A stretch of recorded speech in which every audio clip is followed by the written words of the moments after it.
Senhor esteja convosco. Ele está no meio de nós. Proclamação do Evangelho de Jesus Cristo, segundo Mateus. Glória a vós, Senhor. Naquele tempo, o Espírito conduziu Jesus ao deserto, para ser tentado pelo diabo. Jesus jejuou durante 40 dias e 40 noites, e depois disso teve fome. Então o tentador aproximou-se e disse a Jesus: Se és o Filho de Deus, manda que estas pedras se transformem em pães. Mas Jesus respondeu: Está escrito, não só de pão vive o homem, mas de toda a palavra que sai da boca de Deus. Então o diabo levou Jesus à cidade santa, colocou-o sobre a parte mais alta do templo e lhe disse: Se és filho de Deus, lança-te daqui abaixo, porque está escrito, Deus dará ordem aos seus anjos a teu respeito, e eles te levarão nas mãos, para que não tropeces em alguma pedra. Jesus lhe respondeu: Também está escrito, não tentarás o Senhor teu Deus. Novamente, o diabo levou Jesus para um monte muito alto, mostrou-lhe todos os reinos do mundo e sua glória. Ele disse: Eu te darei tudo isso, se te ajoelhares diante de mim para me adorar. Jesus respondeu: Vai-te embora, Satanás, porque está escrito, adorarás ao Senhor teu Deus, e somente a Ele prestarás culto. Então o diabo o deixou, e os anjos se aproximaram e serviram a Jesus. Palavra da salvação. Glória a vós, Senhor.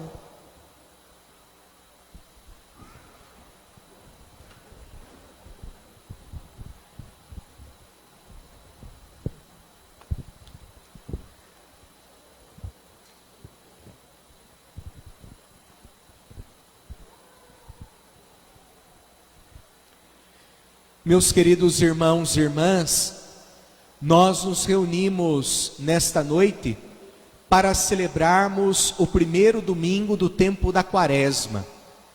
O tempo da Quaresma é um tempo oportuno para todos nós olharmos para dentro e, olhando para dentro, ver aquilo que precisa ser mudado, transformado, para que a gente viva mais consciência a nossa condição batismal. Então nós somos convidados durante esse tempo da Quaresma a olhar para dentro e ver de fato qual é a nossa condição batismal. E como que nós então, como cristãos, devemos conviver? Como nós, como cristãos, devemos ser? Como devem ser as nossas escolhas? Se engana a humanidade, achando que pode dar conta da vida sozinho. Uma das maiores tentações da humanidade é justamente achar que pode planejar a vida, ter um projeto, e nesse projeto excluir Deus. Trilhar o caminho apenas com os seus propósitos e vontades. Essa é uma maior das ilusões do mundo. E nós estamos a todo momento nos iludindo, achando que conosco, nós podemos tudo, Nós ali, se a gente ter posse, se a gente ter alguns bens, se a gente ter algum conhecimento, a gente pode dominar as coisas. A gente se ilude achando que gozando dos prazeres da vida, nós vamos encontrar a felicidade. Então nós passamos, parece que a nossa vida, iludidos, enganados, e nós nos permitimos tal condição. E é justamente isto que nos vem falar a primeira leitura. A primeira leitura do livro do Gênesis, que nos narra, então, a criação, Deus que cria o homem e a mulher, aqui representados Adão e Eva, e Deus cria um jardim, onde Ele dá todos os bens à humanidade, tudo o que eles podem para serem felizes, e Deus então diz: olha, que vocês não comam do fruto do centro do jardim, do fruto daquela árvore que está no centro do jardim, que é a árvore do bem e do mal. Deus buscando privar o homem do medo e privar o homem do pecado, da morte e das maldades. Deus, todo preocupado com a humanidade, lhes proíbe de comer, então, o fruto desta árvore. Mas aí nós vemos que uma serpente, que é a representação de todo o mal, do maligno, então vai até Eva e vai dizer a ela, né? O que Deus disse sobre a árvore que está no centro do jardim? Que vocês não podem comer? Não é muito bem assim a história. Se vocês comerem da fruta, do fruto ali do centro da árvore, do centro do jardim, vocês serão como Deus. E Deus, Ele é invejoso, e Ele não quer que vocês comam. Deus, Ele está enganando vocês. Deus, Ele está iludindo vocês. E então Eva vai lá, ela achando que Deus é que é o invejoso, que Deus é o enganador, e Eva então come desse fruto e também dá a Adão. E nesse momento, desobedecendo a Deus, adentra no coração do homem e da mulher, né, o pecado. E com ele, como fruto do pecado, vem também a morte. Então nós vamos observando que na vida nós também passamos sendo iludidos. Nós facilmente somos enganados. E para nós nos parece ser bom, é bom ser enganado. Porque quando dá algo de errado, quando nós fazemos alguma besteira, quando dá um erro na nossa vida, a gente tem alguém para culpar. Então nós nunca assumimos os nossos erros, as nossas maldades, os nossos pecados. Nós sempre temos uma serpente para colocar a culpa. Mas foi a serpente que falou para comer do fruto. A gente sempre tem uma desculpa para falar dos nossos erros. Ah, mas foi fulano que me iludiu. Mas foi determinada situação que me falou para fazer aquilo. Mas a gente sempre tem uma desculpa para não assumirmos os nossos erros. E nós então vamos passando a vida iludidos. E quando nós celebramos este primeiro domingo da Quaresma, nós somos convidados a acordar. Não passemos a vida iludidos, encantados pelas vozes do mundo, pelas vozes do maligno, das serpentes que estão por aí a todo momento na nossa vida. Mas que nós estejamos acordados, que estejamos atentos e paremos de dar desculpas para uma vida transviada, mas que nós busquemos o caminho reto do Senhor. Até porque, quando Adão e Eva comeram do fruto proibido, o pecado entrou no coração do homem e veio a morte. Nós somos finitos, nós somos mortais, e esta vida aqui na terra, ela acaba, e se nós não a bem vivermos, nós vamos para o fogo do inferno. Nós construímos a nossa morte eterna. Então que nós acordemos e não deixemos-nos ser conduzidos pelas vozes enganadores das serpentes que estão sempre nos rodeando. Não vivamos mais iludidos, achando que tudo podemos, que os prazeres do mundo é que nos traz a felicidade. Doce ilusão. No Evangelho, nós encontramos o Evangelho de Mateus, e Jesus, ele então vai para o deserto.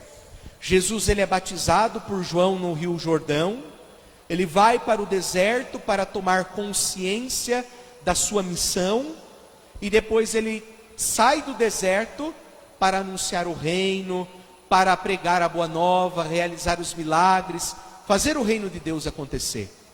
Para Jesus, então, sair do batismo e assumir de fato a sua missão e fazer o reino acontecer, Jesus precisou desse momento de deserto, momento de escolhas, de tomada de consciência.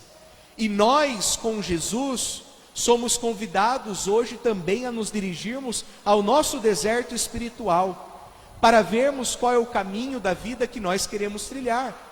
Relembrarmos então a nossa missão e, como eu dizia na introdução da homilia, para nós pensarmos qual é a nossa condição de batizados. Então, com Jesus, nós somos convidados e inspirados pelo Espírito a também irmos para o deserto. E o deserto, ele pode ser proporcionado por nós mesmos, como quando nós nos colocamos em oração, mas também nós, durante a vida, temos momentos de deserto. E quais são os momentos de deserto na nossa vida? Quando nós, assim como Jesus, temos que tomar uma decisão importante. Ou quando ainda nós nos sentimos enfraquecidos.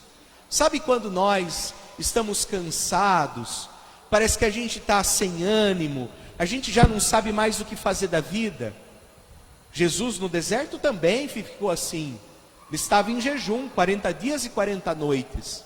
É a fraqueza de Jesus. Então, todas essas vezes que nós ali estamos, nos momentos, que temos uma escolha a fazer, ou estamos desanimados, estamos vivendo esses momentos de deserto na vida, ou quando nós proporcionamos para nós, como o tempo da quaresma, esse tempo de deserto, é propício para que nós possamos enfrentar os nossos demônios, enfrentar os monstros que moram dentro de nós. O demônio está dentro da gente muitas vezes. O mal está no nosso coração.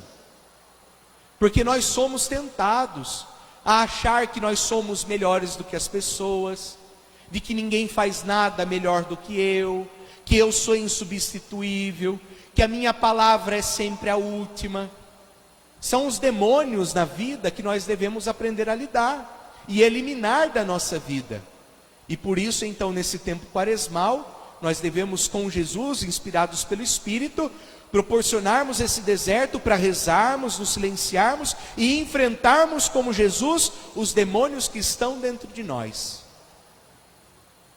Os demônios que estão dentro de nós. De acharmos que nós podemos tudo, que nós somos mais, e que nós devemos cada vez mais nos aparecer, porque isto que é bom. E Jesus nos mostra tudo ao contrário, quando Ele nos mostra no Evangelho, vencendo as 3 tentações. Então nós vemos que o diabo tenta primeiramente a Jesus, diante da fome que Jesus sente, ele diz: olha, transforma essas pedras em pães. E Jesus vai responder: não só de pão vive o homem, mas de toda a palavra que sai da boca de Deus.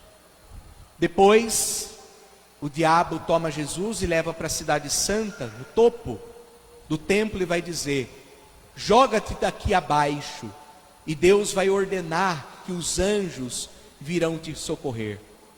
O diabo, ele é astuto. O diabo também conhece a palavra de Deus, porque à medida que Jesus busca condenar o diabo, repreendê-lo e vencê-lo com a palavra, o diabo também tenta o próprio Senhor com a palavra de Deus. Esse trecho da tentação está lá no livro do Salmo 90, 91, não sei se vocês já leram, onde diz que 1000 cairão à tua direita e 10.000 à tua esquerda, tu te tropeçarás e nenhum mal lhe acontecerás, porque os anjos do céu virão te socorrer. Então o diabo tenta o próprio Senhor com isso, para que ele tenha essa audácia de pular e os anjos do céu vir socorrer. O diabo tentando Jesus realizar esse grande espetáculo sobre o templo. Mas nós vemos que Jesus, ele se mostra humilde e consegue com fé e com a palavra repreender: não tentarás o Senhor teu Deus. E ainda o diabo, não contente, toma Jesus e leva para o mais alto do monte. E lá vai dizer, né, se você se prostrar diante de mim, tudo isso vai ser seu. E aonde então Jesus vai responder: amarás somente ao teu Deus, e a Ele, somente a Ele adorarás. Então, meus queridos, nós vamos observando que os demônios externos e internos, nós só vencemos com uma convicção. Nós só conseguimos vencer o mal com fé. Nós só conseguimos vencer o mal com uma palavra. E quando nós nos abastecemos para darmos conta de, no deserto da vida, nós vencermos os nossos demônios? Quando nós nos abastecemos da palavra e da Eucaristia na celebração. É só desta forma, alimentados por Jesus e com o Espírito Santo, é que nós vamos dar conta. Só desta forma é que nós vencemos os desertos, passamos por ele e vencemos os demônios. E vejamos que o demônio, ele existe. E a maior das mentiras que ele gosta de contar é que ele não existe. E quantas vezes nós caímos nisso? Sabe quando alguém te diz assim: para com isso, faz o que você quer da sua vida, esse negócio de pecado já era, não existe esse negócio de pecado. Isso é o demônio falando, porque o demônio, ele é o pai das mentiras, e ele quer que você acredite que ele não existe, que pecado não existe mais. É isso que o demônio quer. Mas ao mesmo tempo que o diabo existe, nós sabemos que a fé e Deus é muito maior. Ao mesmo tempo que nós devemos respeitar o mal, nós não devemos temer, porque Deus e a nossa fé é muito maior que isso. Então que nós, no dia de hoje, ajudados pelo Espírito Santo, possamos ser pessoas que relembrem a sua finitude, pessoas que acordem para a vida e não vivam iludidos, mas que busquem trilhar o caminho de Deus, e assim, alimentados pela Eucaristia e pela palavra, vencermos os demônios presentes na nossa vida. Permanecei em meu